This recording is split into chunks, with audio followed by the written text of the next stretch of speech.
bonjour à tous et à toutes. Mon nom est Vincent Gautré. Je suis titulaire de la chaire Ella Wilson en droit de commerce électronique. J'ai le plaisir de vous présenter cette deuxième activité, approche féministe du numérique, deuxième activité d'un petit cycle que la chaire organise avec le Centre de recherche interuniversitaire en humanité numérique, qui est dirigé par mon collègue que je vois ici en exergue, Michael Sinatra, professeur de littérature anglaise, contrairement à mon horaire habituel. C'est une deuxième conférence justement sur ces approches critiques. La première, je reconnais des personnes dans la salle, merci de revenir, était sur un livre d'un de tes collègues, Michael Marcello Vitali Rosati, qui a fait un petit livre délicieux qui s'appelle L'éloge du bug, qui présente assurément une approche critique. La conférence d'aujourd'hui, donc, est le 24 mars. Il reste encore des petites choses à planifier encore. Ce devrait être le 24 mars, une activité sur la décolonisation du numérique avec Alexis Laurent chez nous, que je vois ici dans la salle. Et le 7 avril, euh, j'aurai l'occasion de parler de l'œuvre de Jacques Ellul et de l'appliquer à l'IA avec un collègue de Michael, justement, de l'Université de Nice-Côte d'Azur, Matteo Treleani. Alors voici le menu pour la session et je reviens sur cette activité de 2 heures qui nous réunit aujourd'hui, donc approche féministe du numérique, qui va se dérouler en fait suivant le format habituel que nous avons dans un premier temps. Une première intervenante, pardon, Éline Jean-Boutard, présentera environ 40-45 minutes, je crois, sa perspective au regard de son regard, si je puis dire, et où elle va expliquer en fait comment la donne de l'approche féministe a été modifiée ou amplifiée par le numérique. Un questionnement qui, je crois, est particulièrement important dans un contexte un peu tout feu, tout flamme, où, des remises en cause d'acquis qui semblaient assurés sont désormais parfois compromis. Donc une première perspective qui donnera lieu ensuite à la professeure Hélène Castérenard de donner une réaction à chaud, ce que j'avais promis à Céline, que je sais très occupée. Tu verras, il n'y a rien à préparer, mais bon, je sais qu'elle a préparé quelque chose, mais l'idée, c'était vraiment de confronter deux perspectives que je crois différentes, avec des intérêts différents, mais une sensibilité similaire. Euh, Céline, elle, spécialiste du droit du numérique depuis longtemps, alors que Guido Bouchard a une perspective plus anthropologique, sociologique, s'intéresse notamment au rôle de l'institution, au pluralisme juridique. Donc, ces deux perspectives assez distinctes que je croyais vraiment intéressantes non pas de confronter, mais de non pas de comparer non plus, mais d'entendre l'une à la suite de l'autre. Et en troisième lieu, ben, on aura normalement une bonne demi-heure. C'est une activité qui n'en est prévu pour 2 heures. Et on aura donc amplement la possibilité de discuter avec la salle ici, ou la salle virtuelle, à savoir la soixantaine, je pense, de personnes qui sont disponibles en ligne. Alors, quelques mots très très rapides. Vous avez vu sur les sites respectifs, tant du Centre interuniversitaire de recherche en humanité numérique que sur le site de la chaire, vous avez vu un peu les profils des deux intervenantes. Alors, ces deux intervenantes que je prétends bien connaître. Euh, Evelyne Jean Bouchard, donc professeur de droit à l'Université de Sherbrooke, professeur de droit, mais avec plusieurs cordes à son arc, pardon. Elle est également co-chercheure depuis quelques semaines au CRDP. Elle a fait un postdoc que j'ai eu la chance d'accompagner un peu sur le droit écrit. C'est une juriste atypique, s'intéressant à l'anthropologie, à la sociologie et au droit, notamment au droit international. Et j'ai actuellement le plaisir de travailler avec elle, notamment dans le cadre d'une recherche financée par le CRSA sur la décolonisation du droit. Voilà. Elle a toujours mobilisé l'approche féministe dans la plupart de ses travaux, que ce soit en pendant le Québec, que ce soit en Nord-Amérique, dans l'Est des RDC ou en Haïti. Donc, assurément, c'est une perspective sur laquelle elle a une expertise tout à fait assurée. Même chose du côté de professeur Céline Casté-Renard, qui est professeur à l'Université d'Ottawa, section de droit civil, qui a, et je ne vais pas les nommer toutes parce qu'il y en a tellement, mais qui il y a une succession de chaires à son actif. Je ne citerai que la dernière, dont j'ai vu qu'il y a une conférence inaugurale jeudi prochain, justement avec une approche critique spécifiquement du numérique, mais spécifiquement de l'intelligence et de la régulation de l'intelligence artificielle. Euh, Professeure à l'Université d'Ottawa, comme j'ai dit depuis 2019, je crois. Avant, elle était à l'Université de Toulouse. Et j'ai vraiment le plaisir de suivre ses travaux depuis quelques décennies. Je ne vais pas te vieillir, Céline, mais parfois on travaille sur des champs assez proches. Voilà. Donc, assurément, des perspectives différentes, mais comme je disais, une sensibilité conjointe sur cette approche féministe et sur lequel donc, je vous convie l'une à la suite de l'autre de nous entretenir. Dans un premier temps, Evelyne, on va te donner la parole et on va te donner le partage de l'écran pour prendre le micro, encore une fois, pendant environ 3 quarts d'heure, si ça convient. Oui, génial. Ben, merci beaucoup. Merci, Vincent. Merci, professeur Sinatra, pour l'invitation. Je me sens vraiment choyée. Je me sens un peu aussi un petit peu imposteur, là.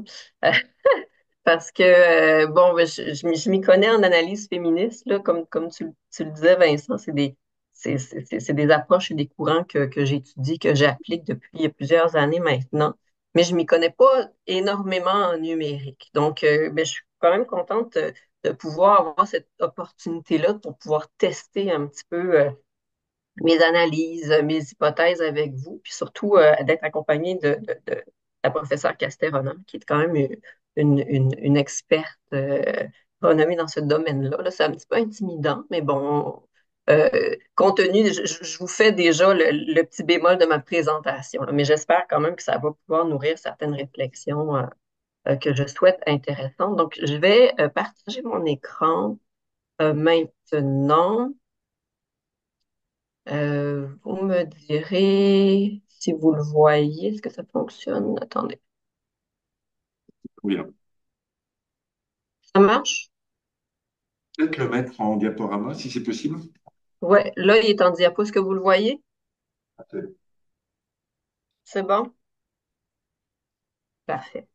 Donc, je vais débuter ma présentation par faire un petit tour d'horizon. Je vais surtout centrer mon argument autour de la notion de la violence fondée sur le genre facilitée par la technologie pour essayer de mettre en lumière la nécessité de considérer la violence en ligne et la violence hors ligne comme un tout. Donc, parce que cette notion-là semble un peu évidente, là, mais encore aujourd'hui, on a de la difficulté à faire le lien entre le en ligne et le hors ligne. Pourtant, cette perspective-là est assez importante si on veut être en mesure de bien saisir certains phénomènes, dont tous les mouvements masculinistes, antiféministes qu'on va retrouver dans la manosphère. Donc, on va aborder ça un peu aujourd'hui. On va voir aussi les réponses judiciaires de ce phénomène-là au Canada en abordant notamment leurs limites structurelles qui sont, selon moi, ça c'est une hypothèse aussi personnelle, là, qui serait liée à la notion libérale de consentement. On sait que le consentement, il prend beaucoup de place en droit dans la pensée juridique, notamment pour déterminer la validité d'un contrat. Dans un contexte en ligne, ce consentement-là est d'autant plus important. Mais ça soulève plusieurs enjeux selon une lunette féministe. C'est ce que je propose de faire aujourd'hui, de voir ça aujourd'hui avec vous. Mais évidemment, le numérique, là, c'est pas seulement un espace où vont prédominer les violences basées sur le genre, c'est aussi important pour le mouvement féministe qui en est venu à se réapproprier en quelque sorte cet espace-là comme un lieu de mobilisation sociale quand on regarde toute la vague de dénonciation des violences à caractère sexuel en ligne. Donc, on va parler un petit peu de ça. Puis là, je vais mettre mon chapeau un peu d'institutionnaliste. Là, Vincent, tu vas peut-être me rejoindre là-dessus pour voir justement, ben, mais encore là, c'est vraiment comme une réflexion qui est dans le processus là, que je partage avec vous, mais que je teste aussi là, pour que vous puissiez me donner votre avis. Euh, donc, pour voir comment ces vagues de dénonciation-là peuvent entraîner des réformes concrètes auprès des institutions judiciaires, politiques, surtout judiciaires, en fait, plus spécifiquement au Québec. Donc, je vais terminer là-dessus, sur cette perspective-là un peu d'ouverture. Donc, pour commencer, les toutes premières féministes qui ont analysé le numérique, bien, c'était les cyberféministes. Puis ces féministes-là, elles considéraient le numérique comme un espace qu'on dit post-structuraliste, là. Donc un espace qui existe sans système, sans structure, donc un système qui était plutôt utopique, là, où est-ce que justement le fait qu'il soit post-structuraliste, bien, c'était un espace qui était considéré un peu ben, plutôt comme sans genre, donc sans relation de domination. Donc, c'était un espace assez intéressant pour les féministes. Aujourd'hui, malheureusement, on arrive au constat plutôt que l'espace numérique, ben, ça représente plutôt une extension d'une certaine masculinité, là je pèse mes mots, une certaine masculinité qui serait plutôt hégémonique et surtout à tendance violente. Donc, la violence fondée sur le genre facilitée par la technologie, bien, ça désigne tout acte commis ou bien aggravé à l'aide d'outils ou de technologies numériques, mais aussi surtout les préjudices physiques, sexuels, psychologiques, sociopolitiques ou même économiques que ça peut causer aux femmes et aux filles en raison précisément de leur genre. Ces formes de violence-là, elles s'inscrivent plus largement dans un climat de violence à l'égard des femmes, que ce soit en ligne ou hors ligne. Quand on pense, par exemple, notamment à la diffusion non consensuelle d'images intimes, à la divulgation d'informations à caractère personnel, ce qu'on appelle le doxing. Il y a aussi le harcèlement en ligne, ce qu'on appelle le trolling, puis la diffusion d'hyper-trucages avec les deepfakes. Donc, ce type de violence-là, ça vient englober aussi le discours de haine, souvent misogyne, puis tous les efforts qui visent à réduire les femmes au silence, puis à les discréditer en ligne, y compris en faisant des menaces de violence hors ligne. Aussi, on a vu récemment, ben, en fait, c'est pas récent, là, mais au Québec, là, notre attention a été portée récemment sur ce mouvement-là, là, dans les médias, là, les mouvements masculinistes là, de Mal Alpha notamment. Là. En fait, c'est des mouvements qui vont se créer un peu en réaction à la montée du mouvement féministe. Et ce sont des mouvements ben, qui sont explicitement antiféministes, même misogynes. C'est ce qu'on appelle la manosphère. Donc, dans la manosphère, on va trouver différents mouvements qui sont qui sont caractérisés pardon, par ce type de misogynie-là, souvent extrême, généralement très décomplexée, même banalisée. Ces groupes-là, ça comprend, par exemple, les célibataires involontaires, ce qu'on appelle les incels. Il y a la communauté Men Go Their Own Way. Il y a les activistes pour les droits des hommes aussi, le Men's Rights Activists. Puis comme je le disais, il y a tout le mouvement aussi Mal Alpha qu'on connaît au Québec, là, qui a fait les manchettes récemment cet hiver, là. Même cet automne, je crois. Donc, tous ces mouvements-là se retrouvent en grande majorité sur Internet, puis ils vont se distinguer parce qu'ils vont utiliser un genre de vocabulaire qui est unique, qu'ils vont utiliser pour décrire les femmes, le sexe, les autres hommes. Comme je le disais, ils vont rejeter ouvertement le féminisme parce que selon eux, ça domine, les féministes dominent maintenant notre société au détriment des hommes. En fait, ce que je trouvais intéressant dans ces discours-là, c'est que on trouve des discours c'est très différentialiste comme discours. C'est-à-dire que ils vont se fonder sur les différences biologiques biologiques et culturelles là, entre les hommes et les femmes. Mais ce que je trouvais intéressant, c'est qu'on retrouve ce genre d'approche différentialiste-là aussi dans certains courants féministes, dont le féminisme de la différence, qui va être aussi repris par certaines écoféministes ou bien même certaines féministes du Sud global. Euh, donc, même si on peut mettre quand même on peut formuler beaucoup de critiques là, à l'égard de cette approche-là différentialiste, surtout du point de vue féministe, là, on leur doit quand même à ces féministes-là de la différence certaines grandes innovations féministes en droit, dont par exemple les normes qui visent à protéger la grossesse en droit du travail, mais aussi en droit international, parce que moi je suis une internationaliste là, au départ, là, on leur doit la Convention sur l'élimination de la discrimination à l'égard des femmes, là, la CEDEF, qui est quand même un instrument majeur de protection des droits des femmes au niveau international. Donc, ça, c'est les féministes différentialistes qui ont amené ces réformes-là judiciaires, juridiques. Euh, donc, j'aime à dire que finalement, les masculinistes, en reprenant ce discours différentialiste-là, sont en fait peut-être des féministes qui s'ignorent. Mais bon, la grande différence entre ces deux courants-là, c'est que les féministes de la différence vont utiliser les différences entre les hommes et les femmes comme justification pour venir protéger ou bien valoriser certains attributs féminins, tandis que les masculinistes vont utiliser ces différences-là pour justifier la domination des hommes sur les femmes. Maintenant, ce qui est important de retenir ici, c'est que la portée ces mouvements-là masculinistes dépassent le simple discours en ligne. En fait, comme je le disais en introduction, il existe un lien assez important entre la violence en ligne et la violence hors ligne. Parce que la violence en ligne, elle peut venir exacerber certaines formes de violence hors ligne, par exemple le harcèlement sexuel, la traque obsessionnelle, la violence conjugale, puis même la traite des êtres humains ou bien l'exploitation sexuelle, grâce, par exemple, à l'utilisation de certains outils numériques comme les téléphones portables, les GPS, bien les dispositifs de localisation. Là, quand on parle de contrôle coercitif, là, dans le cadre d'une violence conjugale, là, c'est une sorte de violence qui a été reconnue récemment par les tribunaux au Québec, là, mais ça se fait surtout souvent par les dispositifs de localisation. Là.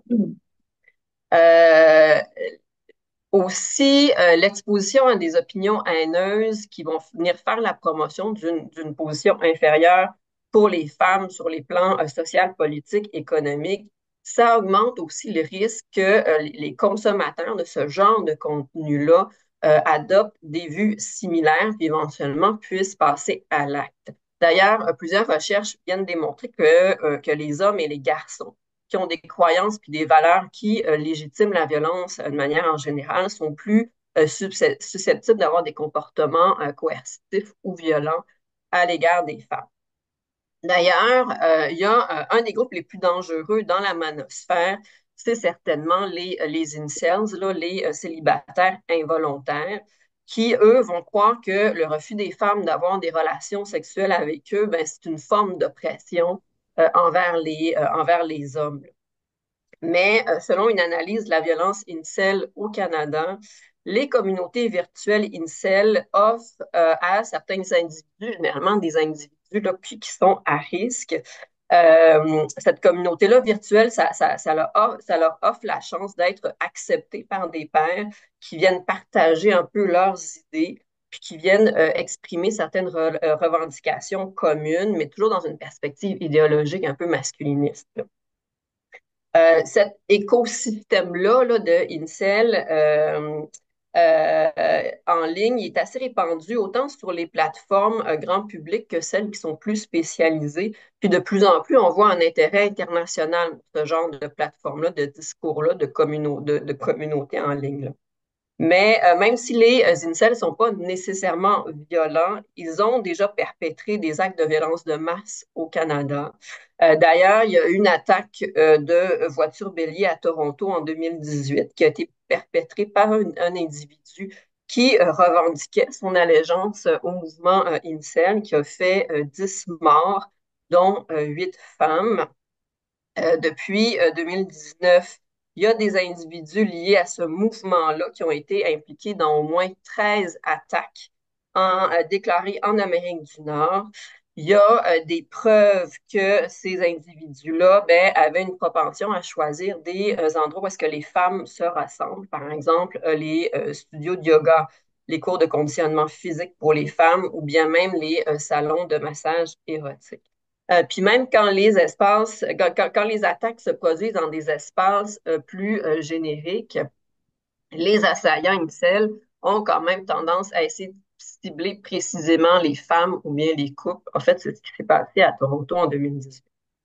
Euh, Ces cas-là de violence liés à la communauté incel sont habituellement vus comme étant isolés, séparés, comparativement à ceux qu'on va rattacher à l'extrémisme violent organisé, puisque les assaillants sont souvent vus comme des loups solitaires, là.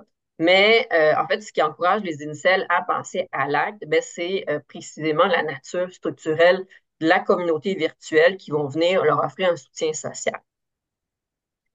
Euh, Maintenant, quelles sont les solutions juridiques à cette violence-là en ligne? Euh, Au Canada, selon le code criminel, puis encore là, je suis pas criminaliste, donc mais je partage ça quand même avec vous. Donc, en vertu du code criminel, le harcèlement, il est considéré comme un crime. On parle de harcèlement quand ce qu'on dit ou bien ce qu'on fait va porter une personne à croire qu'elle est en danger ou bien que d'autres personnes le sont. Donc, même si l'intention, c'est pas d'effrayer une personne, si cette personne-là se sent menacée, on peut être accusé de harcèlement. Le harcèlement criminel, il est punissable de 10 ans de prison maximum. La publication non consensuelle d'images intimes a aussi été ajoutée comme infraction au code criminel en 2015. Ça comprend la transmission intentionnelle d'une image où est-ce que on va voir une personne qui va apparaître nue, qui va exposer ses seins, ses organes génitaux, ou bien qui va se livrer à une activité sexuelle explicite. La transmission de ce genre d'image-là est faite généralement sans se soucier de savoir si la personne qui apparaît sur les images a véritablement consenti ou non. On sait aussi que l'article 2 de la Charte canadienne, ça garantit la liberté d'expression. Et ce droit-là, il peut quand même être restreint. Dans le cas, par exemple, de la cyberintimidation, ce droit-là à la liberté d'expression, on va l'évaluer à la lumière de l'article 7 de la Charte, qui est le droit à la vie, à la liberté, puis à la sécurité de sa personne. Puis aussi, en règle générale, l'article 2 de la Charte a pas été reçu à titre de défense dans le cas d'intimidation, tant au niveau civil que criminel. Donc, les victimes de violences fondées sur le genre, qui seraient facilitées par la technologie, elles vont pouvoir se tourner vers plusieurs avenues juridiques, autant au criminel qu'au civil. Par exemple, selon son lieu de résidence au Canada, une victime peut toujours porter plainte au commissariat à la protection de la vie privée du Canada, qui, lui, est chargé d'appliquer les lois fédérales sur la protection de la vie privée. Au Québec, on a aussi la loi qui vise à prévenir et à combattre les violences à caractère sexuel dans les établissements d'enseignement supérieur. Donc là, on parle des universités, notamment des cégeps. Ça inclut les violences faites à travers des moyens technologiques, là. Donc ça, c'est inclus dans sa définition de violence à caractère sexuel. Faut quand même souligner que le système juridique canadien est encore à la traîne quand on veut essayer de de responsabiliser les personnes qui commettent des actes de haine, de violence ou bien d'harcèlement en ligne, parce que même si le droit canadien en matière de violence conjugale, de harcèlement ou d'atteinte grave à la vie privée peut être appliqué au cas de violence en ligne, les recours judiciaires pour qu'on puisse y réagir sont généralement inadéquats.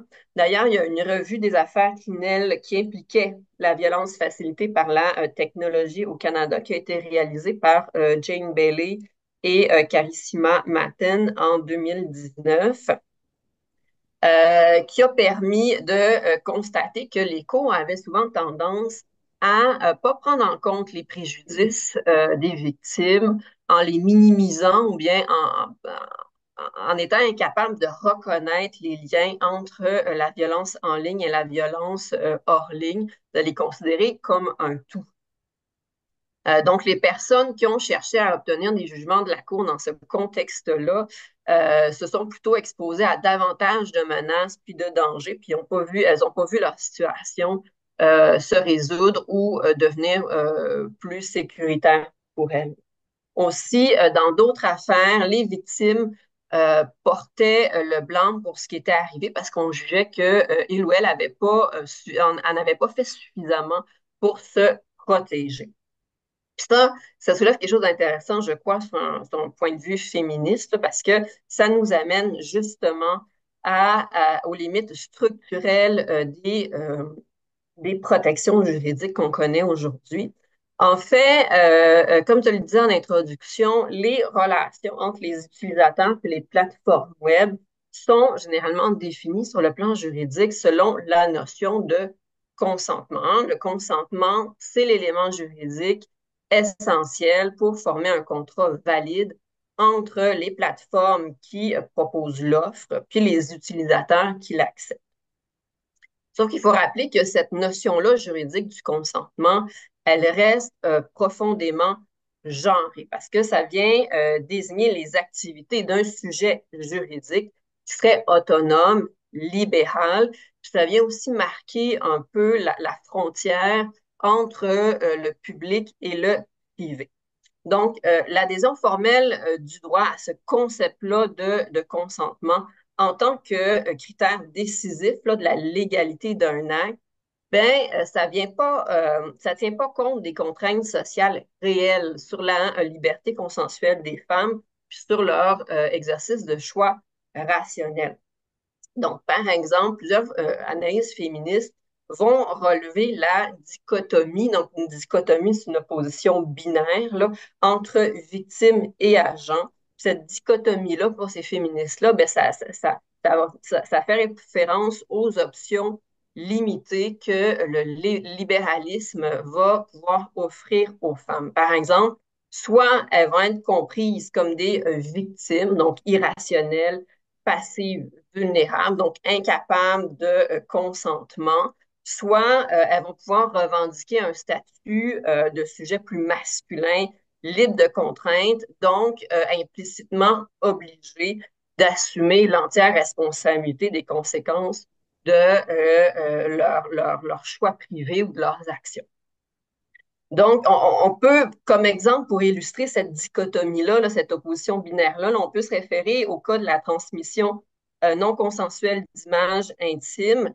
Ici, la différence entre le traitement des cas de viol et d'agression sexuelle sur les victimes mineures, puis les cas de ce qu'on appelle la pornographie vengeresse, là, qui touche principalement les femmes majeure, ben, ça permet justement d'illustrer cette opposition binaire-là. En fait, l'opinion publique puis les commissions d'enquête qui avaient été faites, notamment dans la foulée de la saga là, Pornhub, là, ici là, au Canada, ont surtout porté leur attention sur les images et les vidéos d'agressions sexuelles de personnes mineures. Donc, les personnes mineures de statut mineur sont d'emblée incapables, sont considérées comme étant incapables de consentement.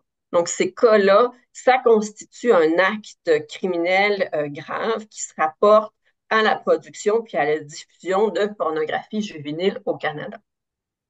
La notion en opposition, là, la notion de pornographie vengeresse qui touche principalement des victimes majeures. C'est dans le cadre d'une relation intime. Un ex va venir partager les vidéos ou les photos d'une ex-partenaire. Mais puisque ça touche principalement des victimes majeures, donc capables de consentement, ça va être défini en droit canadien comme un partage non consensuel d'images intimes, plutôt que comme une forme de violence sexuelle en tant que telle là, qu'on va retrouver sur ce qu'on appelle un continuum d'agression sexuelle basé sur l'image. Aussi, dans le code criminel, l'utilisation du terme diffusion d'images intimes, ça permet pas de mettre en évidence la nécessité de répondre aux préjudices sexuels spécifiques perpétrés contre les femmes qui résultent de cette atteinte-là à leur subjectivité sexuelle, à leur autonomie, à leur libre arbitre, ni ça ne permet pas non plus de tenir compte des préjudices causés par les menaces de continuer à diffuser ces images-là. Donc ça nous amène à l'aspect plus temporel du consentement, parce que le consentement des utilisateurs est généralement demandé, par exemple, pendant leur inscription sur des sites ou des plateformes web, mais ce consentement-là, il va être rarement renouvelé par la suite. Donc ça veut dire que une fois qu'on a consenti, ça implique que le consentement, il va être valide jusqu'à ce qu'il soit activement retiré.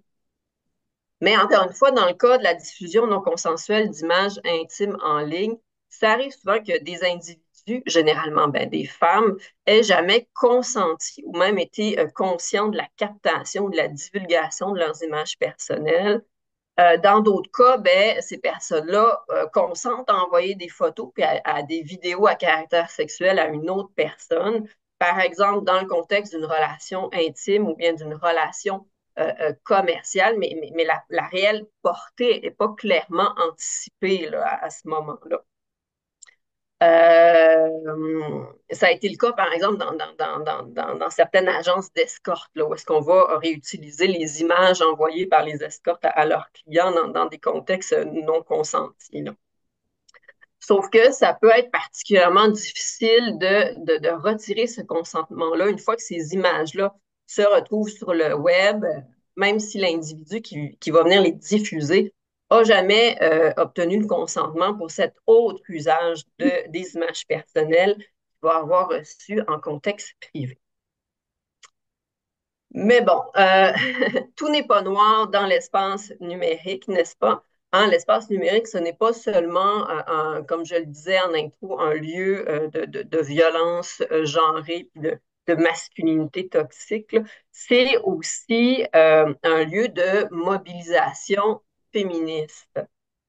Ici, je me réfère aux vagues de dénonciation des violences à caractère sexuel sur le web, comme le mouvement #MeToo là, qui a été lancé en 2017.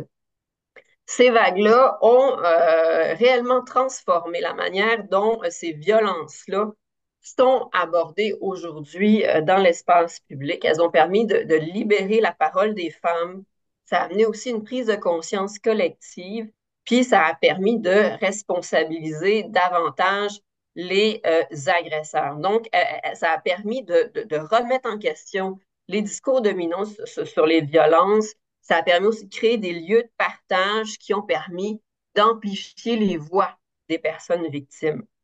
Donc, on peut voir que les médias sociaux, les plateformes, ça agit un peu comme une boîte de résonance de ces discours-là, qui restent quand même des discours de victimisation, là, j'y arrive, qui vont se déployer maintenant à travers des systèmes de communication qui sont beaucoup plus globalisés, qui sont déterritorialisés, pardon, donc qui ont quand même un impact social à grande échelle.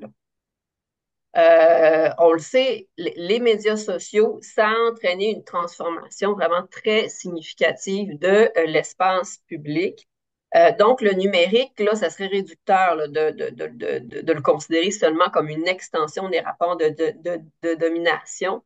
C'est aussi un lieu d'émancipation qui permet de construire des récits qui sont contre-hégémoniques, qui sont alternatifs, critiques, qui viennent s'opposer au discours dominant, puis qui encouragent aussi une culture de participation. Donc, on vient voir en quelque sorte que les plateformes en ligne puis les pratiques sociales, elles sont mutuellement constitutives. Donc, ça a des effets aussi dans le concret. Ces vagues de dénonciation-là, pour illustrer là, c'est- c'est- c'est- cette relation-là entre pratique sociale et plateforme web, en fait, les vagues de dénonciation au Québec, ça a entraîné certains changements institutionnels et judiciaires. Au Québec, ça s'est surtout traduit par le mouvement, le mot-clic hashtag moi aussi, puis par la création de plateformes de dénonciation, là, telles que dit son nom. Euh, cette dernière plateforme-là, elle visait notamment des personnalités publiques, des artistes, mais aussi des membres de différents milieux d'emploi. Il y a d'ailleurs certaines affaires très médiatisées là, qui ont contribué à nourrir ce mouvement-là social. On pense par exemple à l'affaire Roson ou bien à l'affaire Salvaille. Donc, dans ce contexte-là, il y a un comité d'experts non partisans qui incluait les députés, qui a été mis sur pied en 2018 par la ministre de l'époque, la ministre de la Justice, puis la procureure générale du Québec de l'époque, Maître Sonia Lebel. Ce comité-là, il avait pour mandat d'évaluer les mesures existantes, puis de développer des nouvelles approches pour soutenir puis accompagner les victimes. Il y a eu un rapport qui a été publié en décembre 2020 où est-ce qu'on va formuler 190 recommandations, c'est quand même important, où puis les objectifs, là, de manière générale, ça visait à replacer la victime et ses besoins au cœur du processus judiciaire. Donc, dans la foulée de la mise en œuvre de ces recommandations-là, ben, on a adopté en 2021 au Québec la loi visant la création d'un tribunal spécialisé en matière de violence sexuelle et de violence conjugale.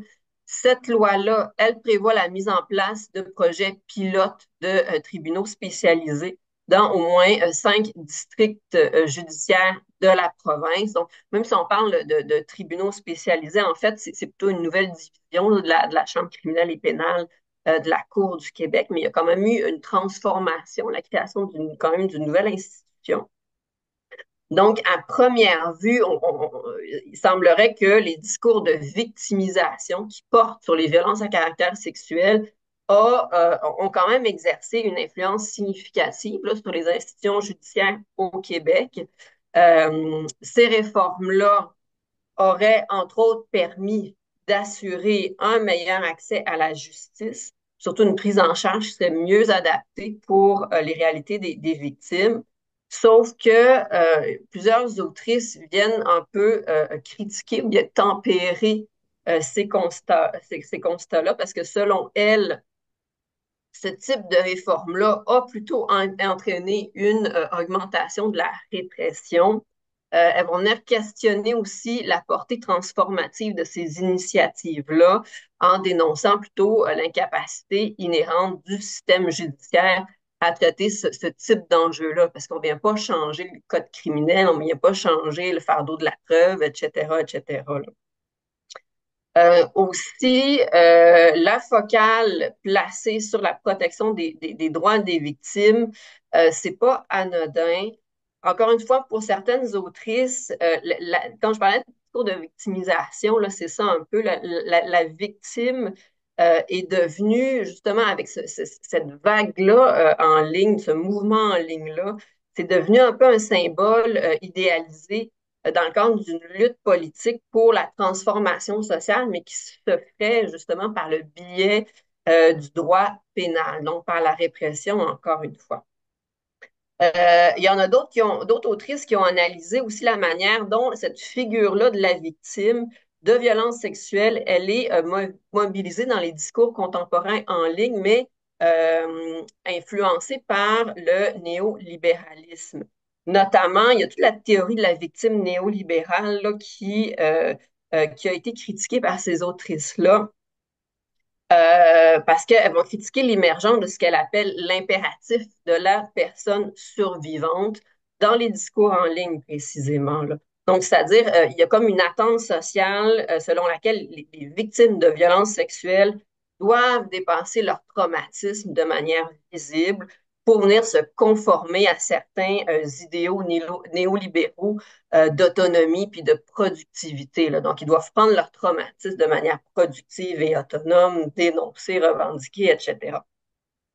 Donc, dans ce contexte-là, la violence sexuelle, elle vient à être présentée comme un problème qui serait individuel, un problème qui serait apolitique, plutôt que comme le résultat de différents systèmes d'oppression, dont le patriarcat, mais aussi le racisme, l'hétérosexisme, puis le capacitisme. Selon moi, puis là, c'est un peu mon hypothèse, là, cette conceptualisation-là du statut de victime, puis aussi toute l'ampleur du mouvement social qu'il a porté, a quand même permis au mouvement d'exercer une pression sociale puis normative significative sur les institutions publiques.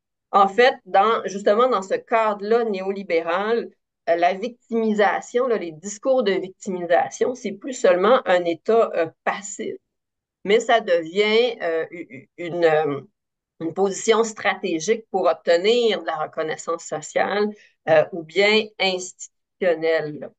Euh, Ce type de conceptualisation-là, véhiculé par les récits en ligne, ben, ça devient particulièrement utile pour venir exercer une pression publique qui vont venir contraindre les institutions à agir pour préserver leur légitimité. En fait, cette pression-là, elle peut être directe, c'est-à-dire des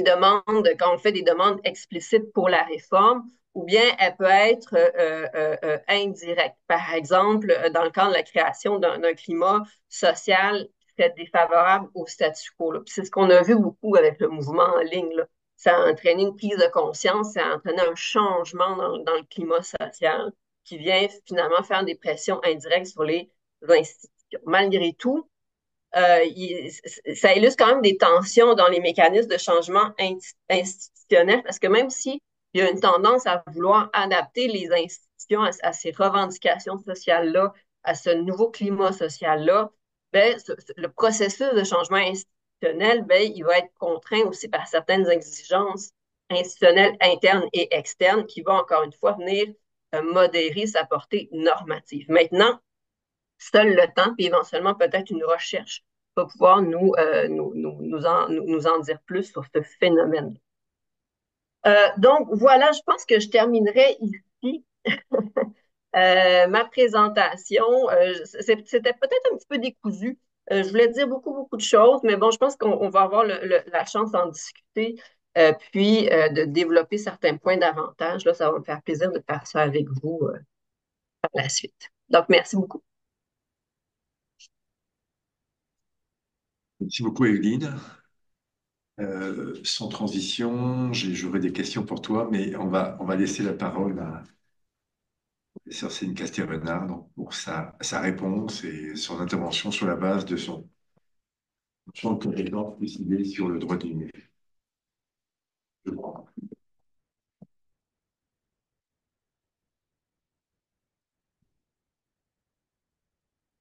Voilà. Voilà. Bonjour à toutes et tous. Je pense qu'on m'entend. Oui. Euh, Par contre, je crois que je viens d'arrêter le partage. Voilà, c'est ça. Je fais des bêtises. Je veux parler en même temps que j'agis. Je n'y arrive pas. Donc, je vais agir et après, je parlerai. Voilà. Voilà. C'est bon.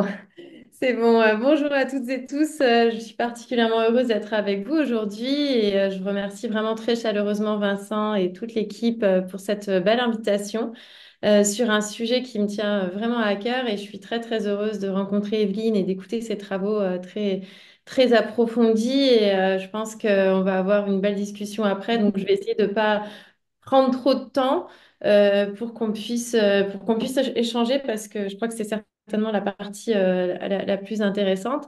J'ajouterais que ça va pas vraiment être une réponse dans le sens où je dirais des choses différentes ou complémentaires directement à ce qu'Evelyne a dit, mais enfin, complémentaire oui, mais mon sujet n'est pas tout à fait le même. Donc il y a une partie qui va correspondre qui va faire écho à ce qu'Evelyne a présenté, mais une partie aussi un petit peu. Je suis désolée, il y a du bruit dehors. Voilà. et une partie un petit peu différente, mais qui montre quand même une certaine logique de représentation de la femme ou d'objectivisation de la femme dans un contexte scientifique et technologique.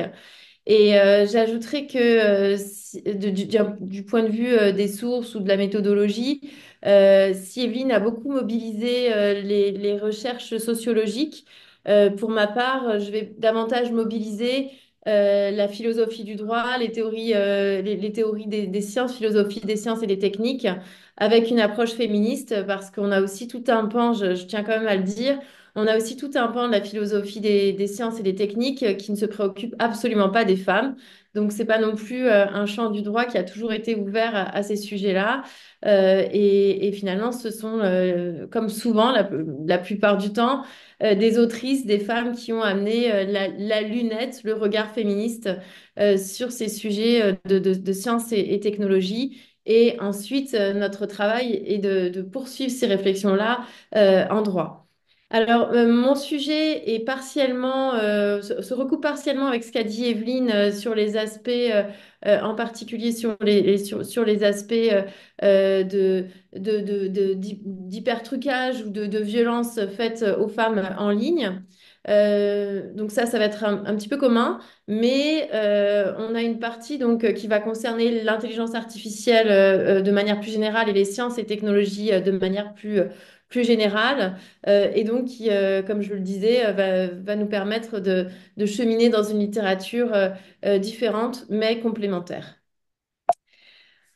Alors, oh, pardon, je vais un petit peu vite. Donc, je vais présenter rapidement les enjeux, les principaux enjeux. Il y en a beaucoup dans la question des femmes et de l'IA, des femmes et des sciences. Donc, j'ai essayé de les catégoriser en trois gros enjeux. La place des femmes dans les sciences et techniques et les femmes comme objets. La question de la représentation des femmes dans l'IA et dans les sciences et techniques de manière générale, et générateur d'inégalités et aussi la place des femmes en tant qu'acteurs, actrices de l'IA, parce qu'effectivement, je trouve que ce qu'a dit Evelyne est très important sur la question de la victimisation ou pas.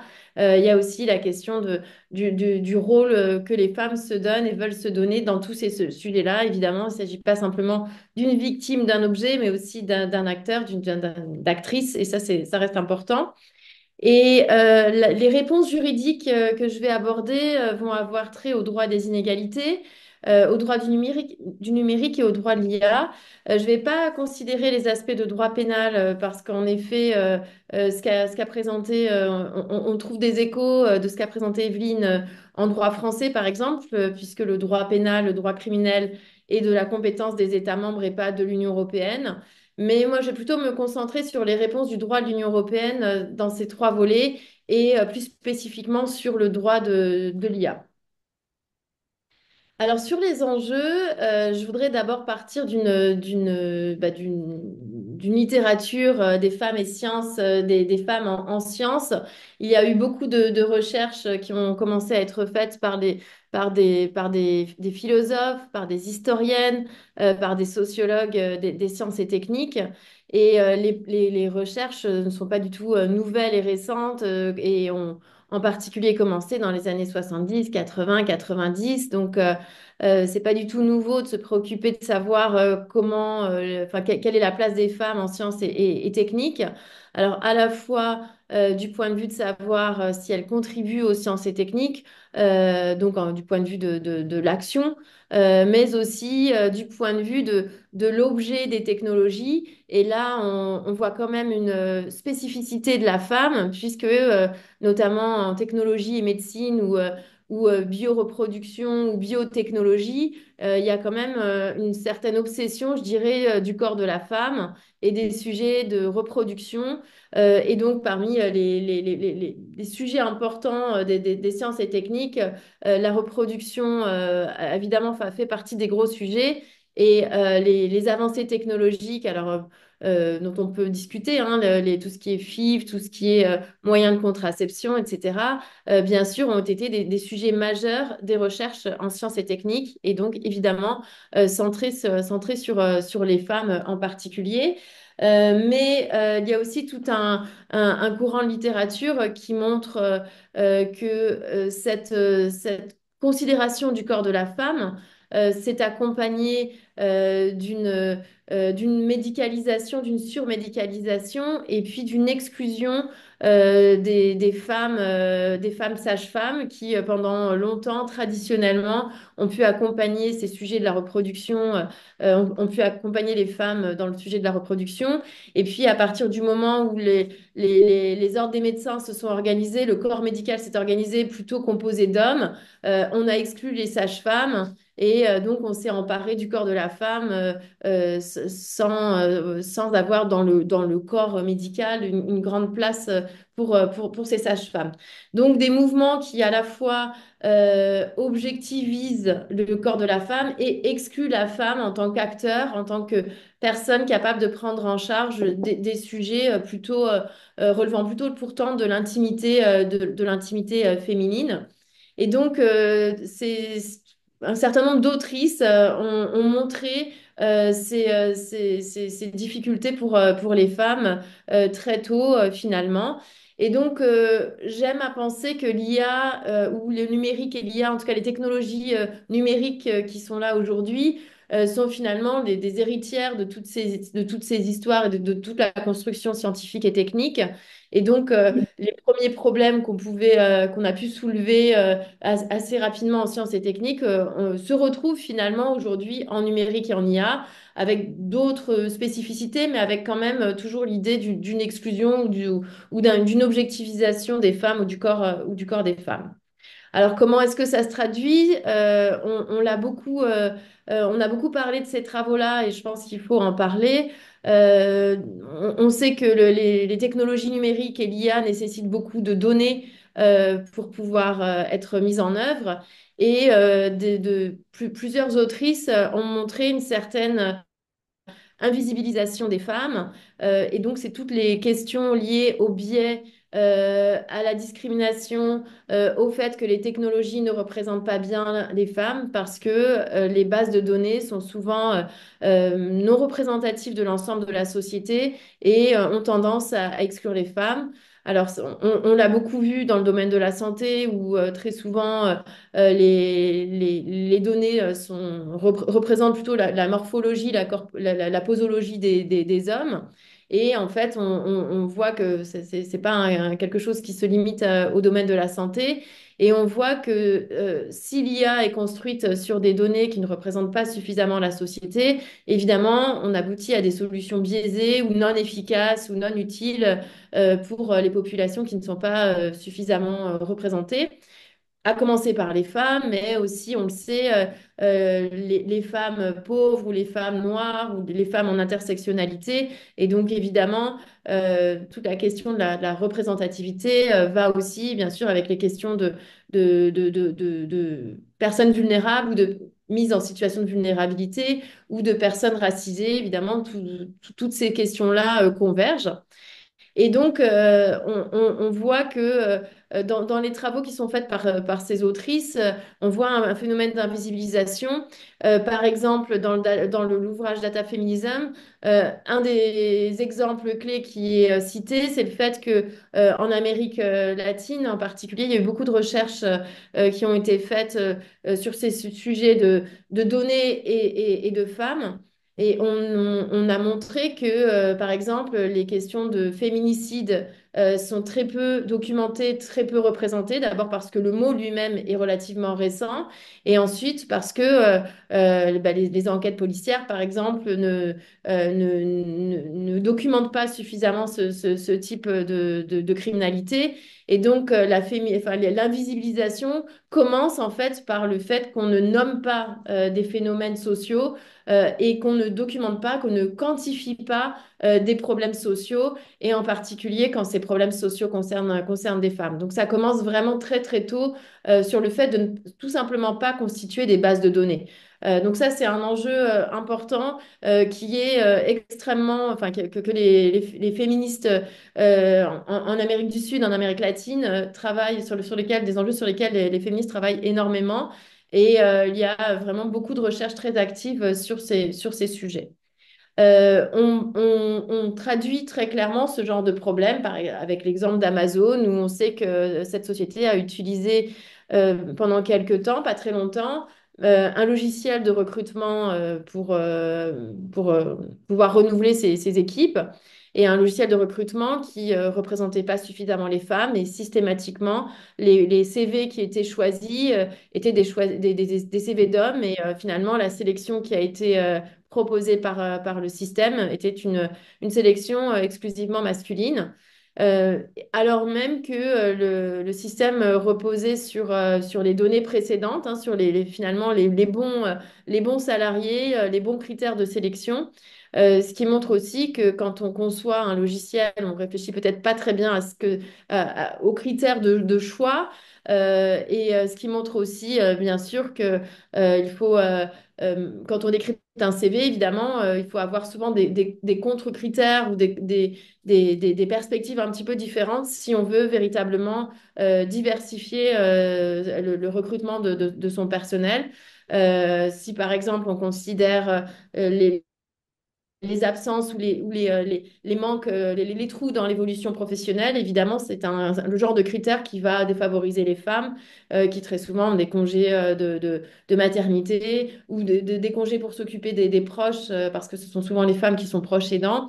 Et évidemment, ce genre de critère peut systématiquement exclure des femmes. Donc, on voit que les biais sont liés bien sûr aux données, mais sont liés aussi au design, à la conception des systèmes d'IA et puis ce que l'on fait dire à ces systèmes-là, hein, les résultats, bien sûr, les objectifs qu'on veut obtenir avec ces systèmes d'IA. Et donc, cette discrimination peut se loger, évidemment, dans différents process, à différentes étapes du process de mise en œuvre d'un système d'IA.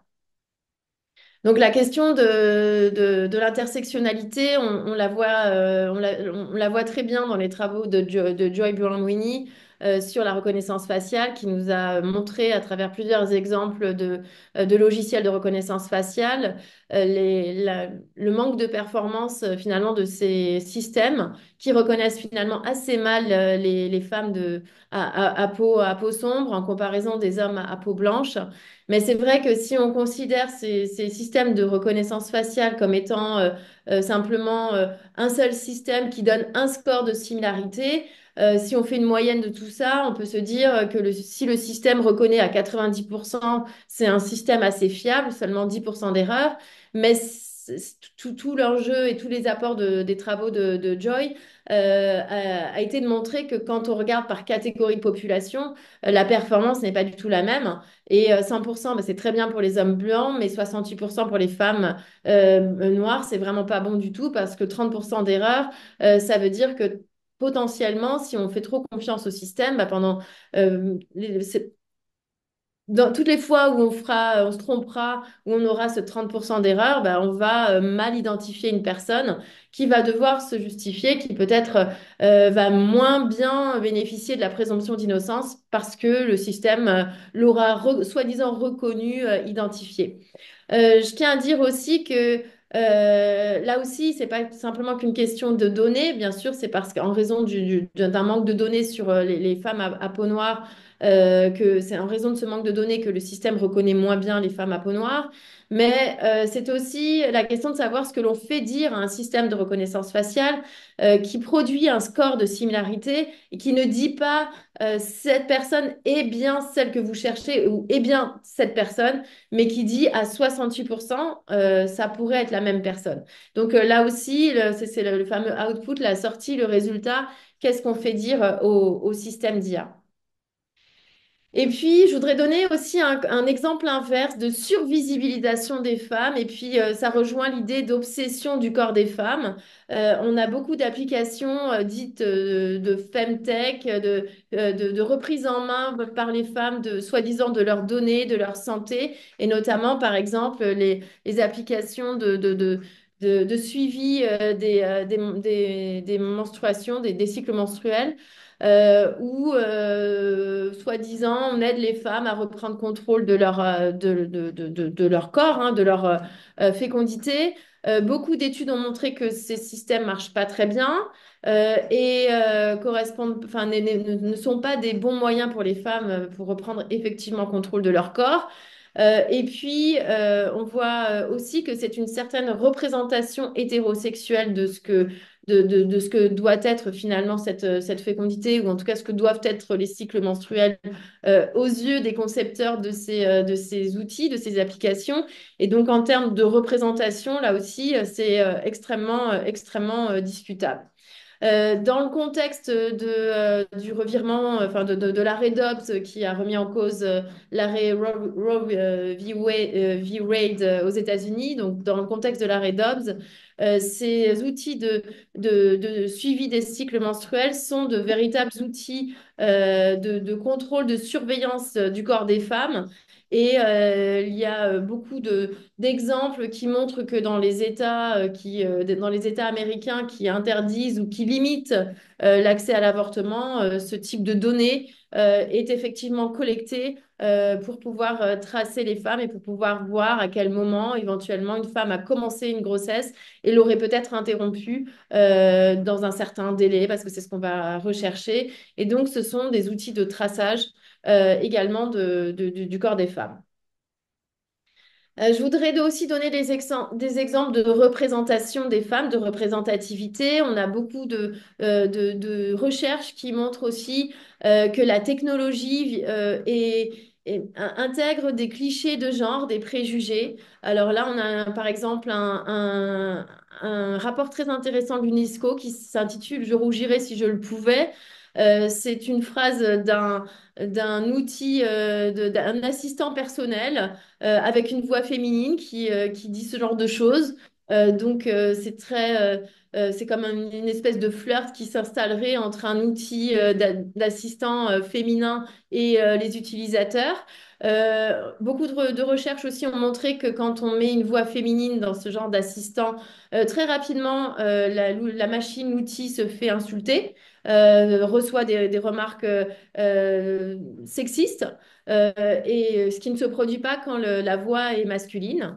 Et puis dans l'ouvrage ici que vous voyez, The Smart Wife de Yolande Strangers et Jenny Kennedy, on a aussi toute une gamme d'utilisation de la technologie à la maison qui va donc de l'aspirateur automatique à l'assistant virtuel, au robot sexuel et à tout ce qu'on peut imaginer, où finalement tous ces outils-là sont féminisés et représente le rôle traditionnel de la femme. Et ce qui est assez intéressant, c'est que la plupart de ces outils sont faits par des ingénieurs hommes qui ne se préoccupent pas du tout de savoir quels sont les réels besoins des femmes. Et si un appareil électroménager doit avoir telle ou telle fonctionnalité, bah, c'est finalement des hommes ingénieurs qui très souvent n'utilisent pas ces outils eux-mêmes. Donc, on interroge assez peu les femmes sur leurs besoins, sur l'utilisation réelle des outils. Et donc, il y a à la fois une perpétuation de certaines représentations d'images de la femme au travers des technologies. Donc, c'est un rôle assez classique, assez traditionnel qu'on continue de voir ici. Et en même temps, des ingénieurs qui restent séparés de la sphère domestique et qui imaginent des choses de la sphère domestique. Alors, ce qui est quand même assez intéressant aussi, c'est que sur cette sphère domestique, finalement, les hommes peuvent avoir un rôle à jouer, mais ça va plutôt être pour le bon fonctionnement de ces outils, pour faire en sorte qu'il y ait, parce que généralement, ces outils-là ne fonctionnent pas toujours très bien, il faut faire des réglages, etc. Et là, ça redevient le rôle de l'homme, donc ça reste très genré quand même. Mais voilà, l'homme va se préoccuper du fonctionnement de l'outil technologique et pas de passer l'aspirateur avec un aspirateur non intelligent. Il va essayer de régler le problème technologique de l'aspirateur intelligent. Donc ça veut quand même bien dire beaucoup de choses sur la répartition classique des rôles, répartition très genrée. Là aussi, je reviens pas sur ce qui a été présenté par Evelyne. Effectivement, des violences, des cyberviolences sont extrêmement importantes et sont la continuité des violences faites aux femmes hors ligne. Et là, je voudrais signaler les travaux de Daniel Citron, incontournable sur la question, qui parle de vie privée. Donc, c'est une grande spécialiste américaine de la vie privée. Elle essaie d'élaborer un concept d'intimité de la vie privée en disant que ça va au-delà de la question de la vie privée, mais vraiment des questions liées à la sexualité, à l'identité, à la dignité et toutes ces violences sexistes et sexuelles ont à voir avec cette idée d'intimité de la vie privée. Donc, je ne vais pas trop m'étaler sur ce concept-là, mais je pense que c'est assez intéressant de se dire que c'est pas qu'une simple vie privée, mais que c'est une sphère un peu plus spécifique et dans laquelle généralement les femmes ou les personnes transgenres, par exemple, ou des personnes à identité sexuelle peut-être pas hétéronormées, que ces personnes-là subissent plus dans les sphères, dans les sphères numériques. Et la dernière série d'exemples d'enjeux que je voulais donner, c'est tout ce qui est Femtech, justement, que j'ai présenté tout à l'heure avec la question des cycles menstruels, mais il y en a pour tout, pour la santé pelvienne, il y en a pour l'allaitement, il y en a pour choisir le nom de son enfant, etc. Donc, il y a vraiment beaucoup de sujets. Et c'est un peu une obsession, encore une fois, le corps des femmes. Mais ce qui est assez intéressant, c'est de se rendre compte que je vais passer là-dessus, mais que la plupart de ces femtech, en fait, sont pas développées, ces technologies ne sont pas développées par des femmes, et les startups qui présentent ces applications ne sont pas gérées, ne sont pas présidées, conseillées par des femmes.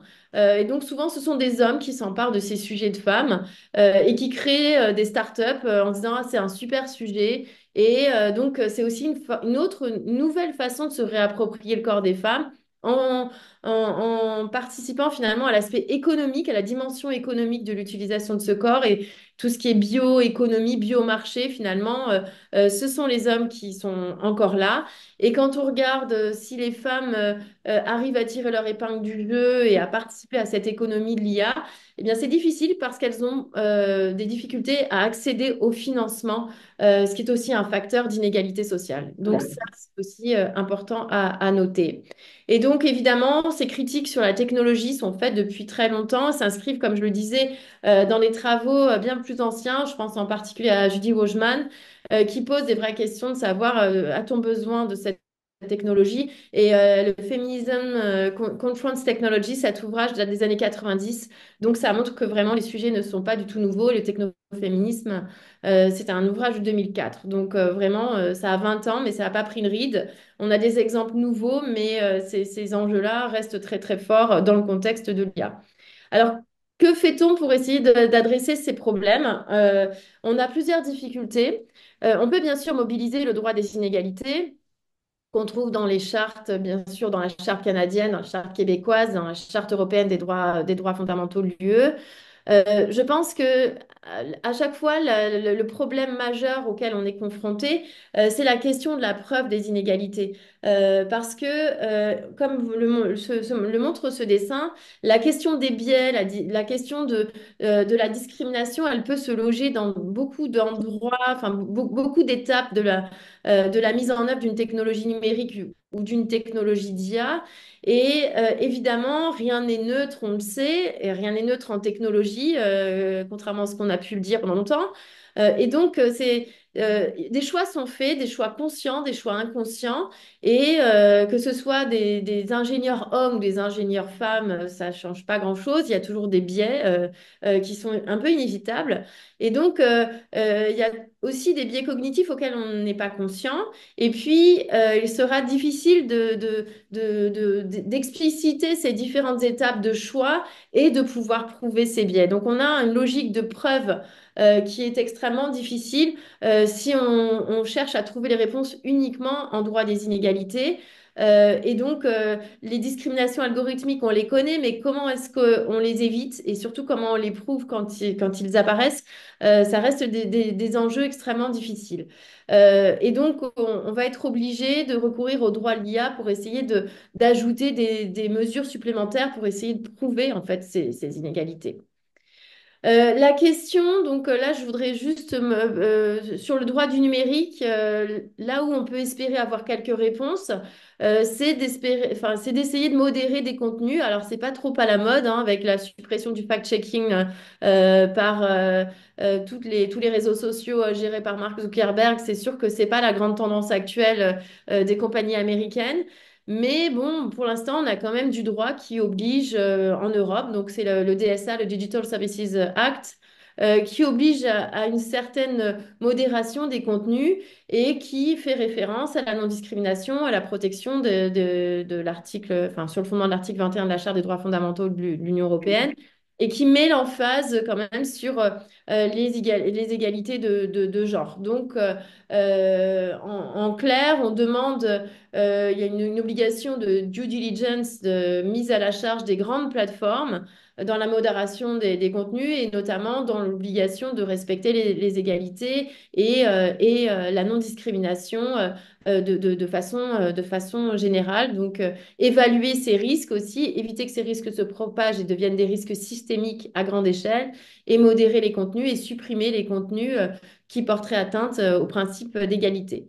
C'est un très beau principe. Reste à voir si on va réussir à le mettre en œuvre. Et comme je le disais, dans le contexte politique actuel, c'est quand même très compliqué pour l'Union européenne et pour la Commission européenne qui est en charge de la mise en œuvre de ces dispositions, d'imaginer imposer son droit européen, alors que la semaine dernière, hein, vendredi dernier, le président Trump, dans un mémorandum, a averti la terre entière qu'il allait défendre les entreprises américaines contre les taxes, contre toutes les législations qui viendraient perturber le modèle économique de ces entreprises. Donc, ça va être un bras de fer assez compliqué à mener pour la Commission européenne dans le cadre de cette modération de contenu en particulier, dans le cadre du DSA en particulier. Donc, à suivre, mais c'est vrai que c'est difficile dans un monde où beaucoup de réseaux sociaux sont quand même dominés par des entreprises américaines qui ne sont pas très redevables d'une quelconque modération aujourd'hui. Et puis, le dernier espoir en droit européen, c'est le droit de l'IA, le règlement IA donc, qui a été adopté en juin dernier. Je ne sais pas pourquoi j'ai mis avril, mais c'était en juin 2024, qui met en œuvre un système par les risques, et, notamment parmi les dispositions qui sont mises en œuvre. Dans cette configuration des risques des risques pour la santé, la sécurité et les droits fondamentaux que peuvent produire des systèmes d'IA, donc on a quand même les droits fondamentaux et donc le principe d'égalité et de non-discrimination. Il n'y a pas de disposition vraiment spécifique sur les inégalités de genre, mais des dispositions qui peuvent être intéressantes pour les systèmes à haut risque et pour les systèmes à risque limité. Je vous les cite très rapidement pour y revenir après si vous voulez. Donc pour les systèmes à haut risque, on a un certain nombre d'obligations mises à la charge des fournisseurs de ces systèmes qui mettent sur le marché de l'Union européenne des systèmes d'IA, des obligations qui concernent les jeux de données. Donc des obligations d'avoir des jeux de données suffisamment représentatifs, l'obligation d'atténuer des biais, de les détecter, de les prévenir, et donc d'avoir des jeux de données pour entraîner, valider, tester les IA, des jeux de données représentatifs. Et aussi une disposition intéressante, euh, par exception au principe d'interdiction d'utiliser des données sensibles, comme les données liées aux préférences sexuelles, par exemple.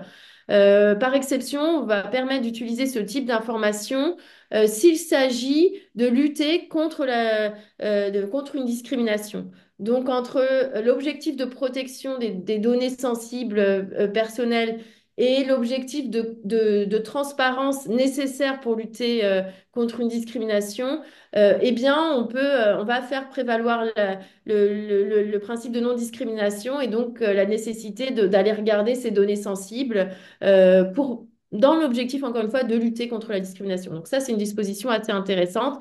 On va voir comment elle sera concrètement mobilisée. Et puis, une deuxième disposition qui concerne des systèmes d'IA qualifiés d'IA à faible risque, comme les IA qui permettent, les systèmes d'IA qui permettent de faire des hypertrucages. Donc ça renvoie en particulier au deepfake de nature sexiste. qui, à mon avis, ces dispositions-là ne répondent pas bien au problème. Parce que la seule obligation qui est reconnue ici, c'est une obligation de transparence, c'est-à-dire de dire que, il y a hypertrucage et donc de dire que le système, enfin que l'image produite a été produite par un système d'IA.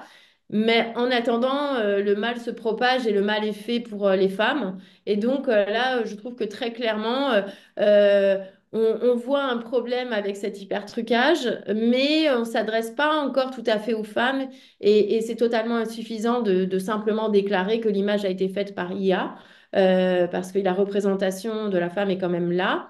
Et à mon avis, ça montre encore que on pense que l'hypertrucage, c'est un problème lié par exemple aux hommes politiques et pas un problème lié aux femmes, alors qu'on sait que 90% des hypertrucages sont de nature sexuelle et concernent les femmes.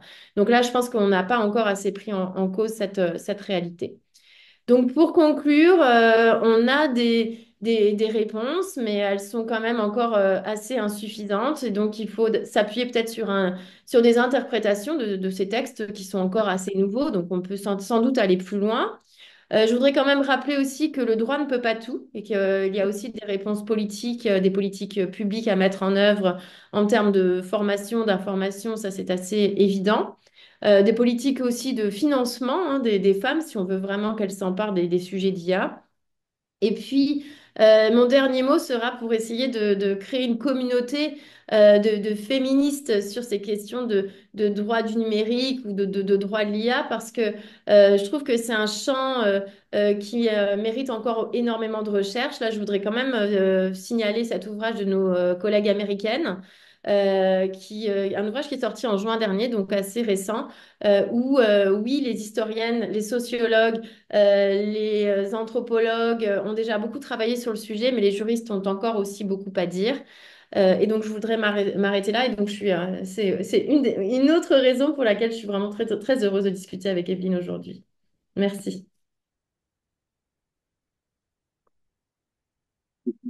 Merci beaucoup, Céline. C'était passionnant. Encore une fois, c'est très complémentaire aux propos d'Evelyne. Evelyne, c'est pas prémédité. Est-ce que tu voudrais intervenir à la présentation? Parce qu'en fait, Céline pouvait intervenir suite à ta présentation parce qu'elle parlait en deuxième. Est-ce que tu voudrais intervenir avant de lancer les questions sur la présentation de Céline? Ben, en fait, moi, j'aurais une question. Euh, euh, je me demandais, parce que j'avais déjà comme pensé à ça, mais je ne sais pas si ça, parce que je pose la question comme experte là, du droit du numérique et tout.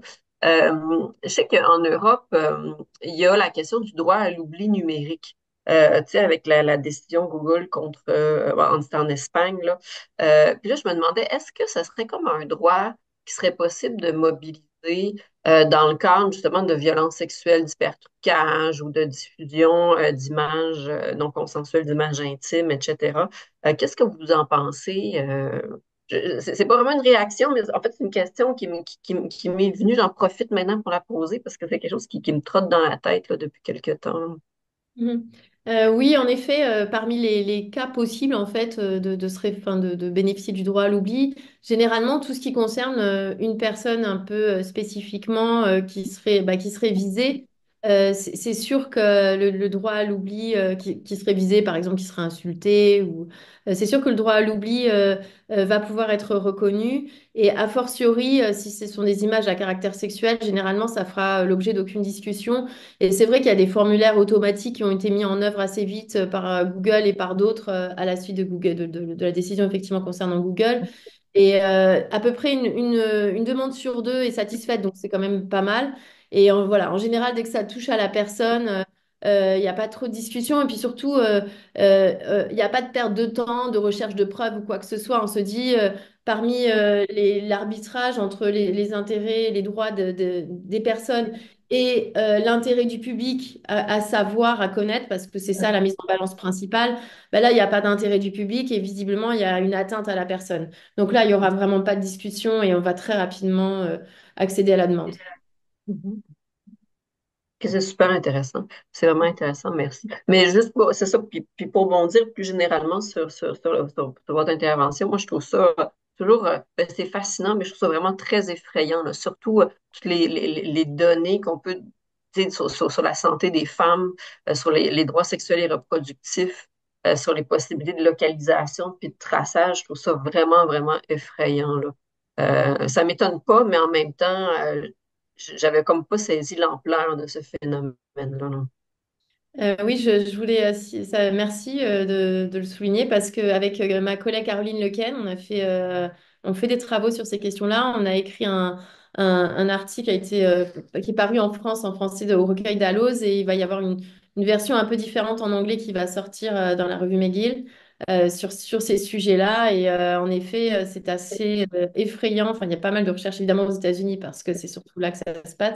Et c'est vraiment assez effrayant ce traquage systématique dans les États qui ne reconnaissent pas le droit à l'avortement ou de manière très limitée. Il y a vraiment une espèce d'acharnement à suivre ces femmes, à savoir si elles changent d'État pour aller avorter, etc. Et il y a même des États qui ont reconnu des droits à des enfants non nés, les unborn rights, et qui décrètent des zones, des villes qui décrètent des zones de protection de ces unborn child, je sais pas comment on peut les appeler, ou ces unborn, et qui, tout ça pour dire, bah, ici, vous ne pourrez pas traverser, généralement c'est proche des frontières, vous ne pourrez pas traverser, on empêche les femmes de traverser pour aller avorter ailleurs. Non, non, on protège les droits de ces enfants, c'est assez effrayant, donc ça veut dire qu'effectivement on les traque quand elles vont dans les cliniques d'avortement ou quand elles vont se renseigner, on traque leur historique en ligne. Les data brokers livrent énormément d'informations dans le cadre des enquêtes criminelles, donc en dehors de tout cadre de protection de l'enquête pénale. Enfin, c'est assez effrayant. Il n'y a vraiment pas beaucoup de garanties pour les femmes. Ouais. Si je me permets un peu d'espoir dans cet horizon très noir, surtout en ce moment, euh, je me demandais aussi si, je dirais, on est tellement capable de tracer ces surveillances ou ces biais. Je veux dire, des juges mâles qui avaient des décisions sexistes n'apparaissaient pas toujours dans les jugements en tant que tels ou dans des décisions administratives parce que il y avait pas de métadonnées, il n'y avait pas de données qui retraçaient. Donc, je veux dire, la, le point positif là-dedans, c'est que ça laisse des traces énormes. Je veux dire, cet exemple de traçage d'application, en fait, on n'a jamais été aussi capable d'aussi bien identifier ces biais de toutes sortes, là, féministes ou autres. Mm. Oui, Alors, tout à ce fait. ce qui pose problème, si on prend l'exemple américain, c'est que je dirais cette garantie constitutionnelle qui existait jusqu'à l'an dernier est moins assurée maintenant. Je dirais effectivement si on autorise du traquage et si tout va dépendre de la réponse judiciaire. Ben, le droit de la vie privée aux États-Unis qui est quand même pas totalement inexistant, mais, euh, mais qui est différent de celui qu'on peut avoir ici au Canada ou en Europe. Oui, c'est vrai. Et puis c'est vrai que cette notion de vie privée, elle est assez polymorphe, elle est assez évolutive en fonction des sujets.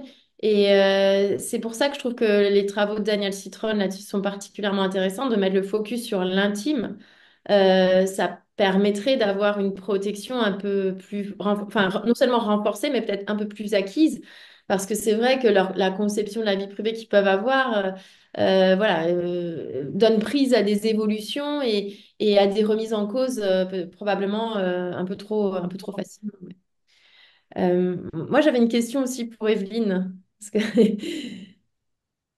je me demandais, donc, les tribunaux en question, est-ce que au Québec, donc, j'avoue que j'avais pas du tout connaissance de ces tribunaux, donc je suis vraiment admirative de ce qui a pu être fait.